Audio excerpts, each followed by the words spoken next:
Vitajte! Chcete vytvoriť pôsobivý záver vašich videí na YouTube kanále. A myslíte si, že k tomu potrebujete šablónu, ktorá odliší váš kanál od iných? Že nemáte k tomu potrebný grafický software? Potom ste tu správne, lebo v tomto videu si ukážeme postup, ako vytvoriť šablónu v PowerPointe.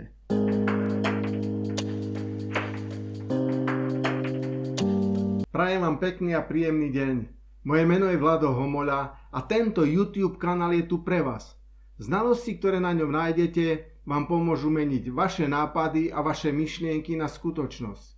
Znalosti, ktoré podporia rast vášho biznisu. Ak ste tu noví, nezabudnite kliknúť na tlačítko odoberať. Tak budete informovaní o všetkých novinkách na kanále. A ja som sa trápil s tým, ako si vytvoriť grafiku do svojich videí. Nechcel som nakúpiť drahý grafický software, ktorý budem iba sporadicky využívať. Mal som možnosť využiť napríklad online službu Canva. No skúsil som PowerPoint. A išlo to. V tomto videu vás naučím postup, ako si vytvoriť grafickú šablónu pre vaše YouTube video. Otvoríme PowerPoint a vyberieme prázdnu prezentáciu. Odstraníme textové polia.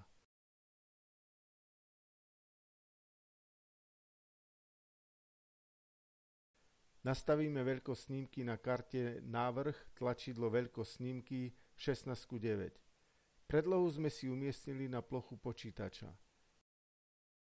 Nakopírujeme ju na snímku a upravíme veľkosť na celú snímku.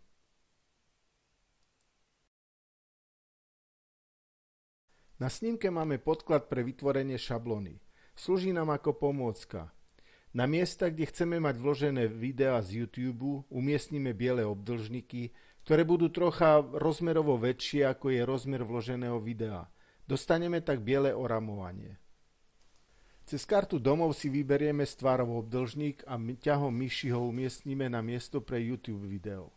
Obdĺžnik vyplníme bielou farbou, odstraníme jeho okraje. Kliknutím pravým tlačítkom myši na obdĺžnik otvoríme kartu Formatovať tvar. Na nej nastavíme cez výplň tvaru priehľadnosť tak, aby sme videli podklad a mohli nastaviť rozmery vloženého obdĺžnika. Pomocou Ctrl+D vytvoríme jeho kópiu a presunieme na miesto druhého YouTube videa. Zrušíme prehľadnosť oboch vložených obdĺžnikov.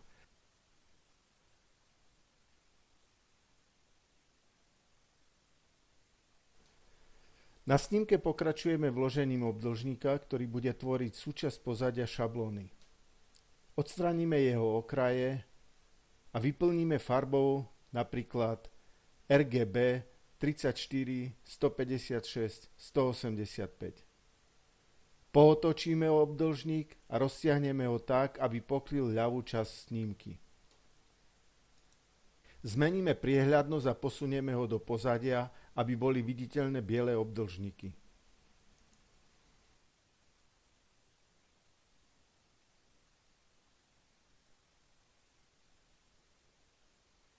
Teraz vložením textového poľa nad obdĺžnik vytvoríme popisku, aké v YouTube video tam bude umiestnené.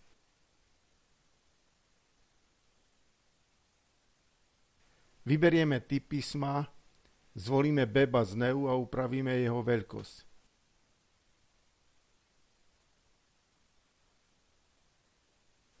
Pomocou Ctrl+D vytvoríme kópiu a presunieme ju pod druhý obdĺžnik.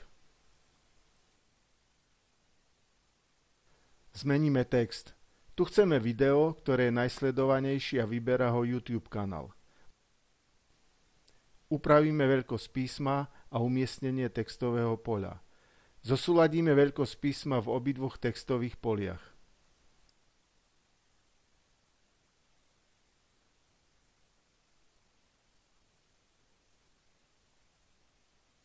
Zrušíme priehľadnosť. Vložíme ďalší tvar na snímku. Vyberieme kruh. Držaním klávesy Shift a ťahom myši vytvárame kružnicu. Nastavíme priehľadnosť a upravíme jej veľkosť tak, aby kruh tvoril podklad s okrajom pre vloženie ikony na prihlásenie sa k odberu.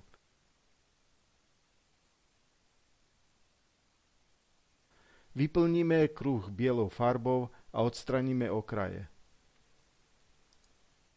Teraz vložíme ďalší obdĺžnik pre pozadie.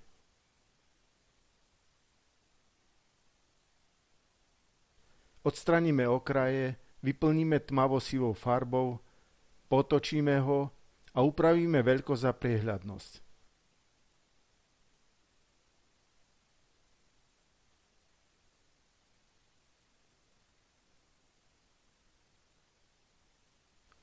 Do šablóny vložíme logo, ktoré máme umiestnené na disku.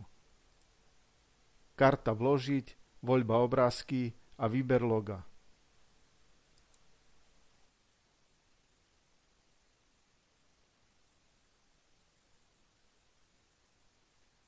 Ťahom myši upravíme jeho veľkosť a umiestnime ho napríklad do pravého horného rohu.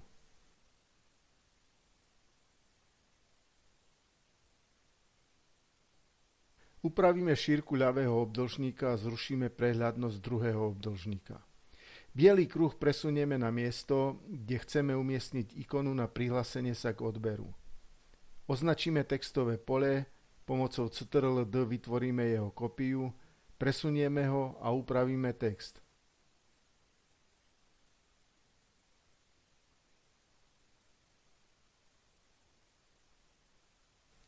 Pre zdôraznenie, že text popisuje biely kruh, vložíme do snímky ikonu šípky.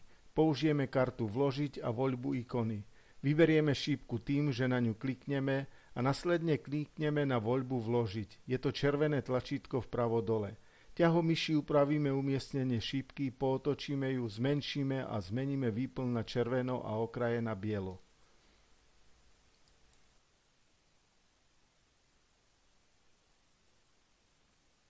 Šablóna je hotová až na jeden detail. Ukážeme si aký. Na karte domov vložíme čistú snímku.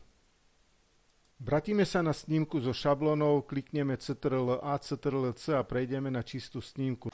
Na nej pravým tlačítkom myši v možnostiach prilepenia zvolíme obrázok. Nakopírované objekty sa vložia na snímku ako obrázok. A tu vidíme problém. PowerPoint do obrázka vložil tvary aj mimo snímky.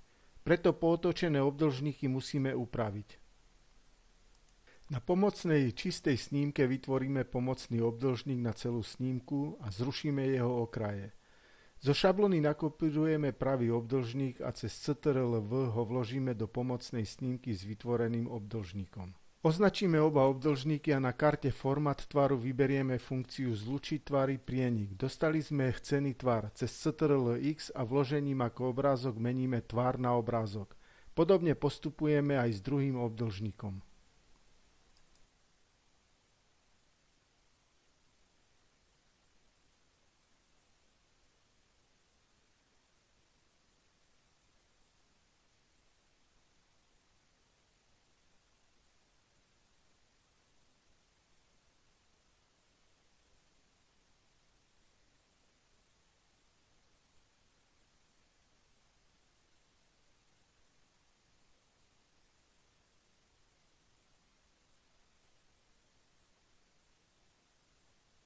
Vzniknuté obrázky tvarov nakopírujeme na jednu snímku.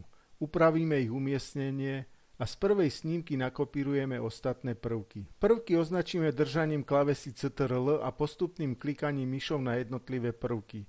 Cez klávesovú skrátku Ctrl+C vybrané prvky kopírujeme a pomocou klávesovej skrátky Ctrl+V vložíme do cieľovej snímky. Pomocou Ctrl+A a Ctrl+C nakopírujeme všetky prvky cieľovej snímky a cez voľbu Vložiť ako obrázok vytvoríme obrázok šablóny na čistej snímke. Ak na vložený obrázok klikneme pravým tlačítkom myši, môžeme si v komunikačnom okne zvoliť Uložiť ako obrázok a šablónu uložíme do počítača. Zvolíme iba názov a miesto pre uloženie. Aj keď mnohí odsúvajú PowerPoint bokom, v našich videách sa postupne dozviete, ako sa v ňom dajú vytvoriť skvelé prezentácie na vysokej profesionálnej úrovni. Ak sa vám video páčilo, zdieľajte ho. Ak chcete byť informovaní, prihláste sa k odberu. K tomu vám poslúži tlačítko vpravo dole pod videom.